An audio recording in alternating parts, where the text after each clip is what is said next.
Бұл біздегі бура айғырдың үйірі. Бура айғыр таза мұғалжар айғыр, атақты баклан айғырдың бел баласы. Бура былтыр 3 жаста болды, сондықтан үйірі аз болатын, ал биыл 4 жасқа толды. Алдына үйірін толтырып салып бердік. Көп адамдар сұрап жататын былтыр, бураның неге үйірінің саны аз, неғып көбейтпейсіңдер деп. Жас болды, 3 жасар болды, сондықтан осы жерге адаптация жасап үйреніп, айғыр болып толықсанша алдына азырақ үйір салып қойдық.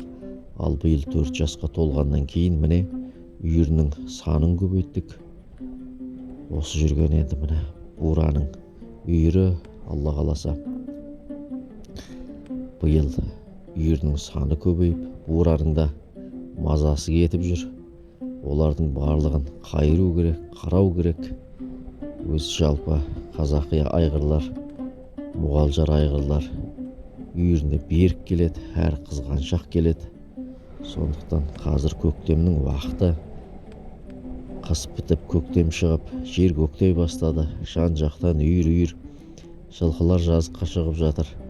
Айғырлардың арасында бір-бірімен талас, тартыс, биелерге талас, биелерін бір-бірінен қызғанған, және жайылымға талас, бір-біріменен сөйтіп жекпе-жекке шыққан жанжалдар болып жатады. Сондықтан айғырлардың мазасы кетеді.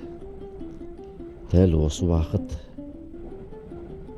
биелердің іш алатын уақыты, биелердің құлындап сосын қайтадан айғыр шауып іш алдыратын уақыт. Сондықтан айғырлардың әбден мазасы кететін уақыт.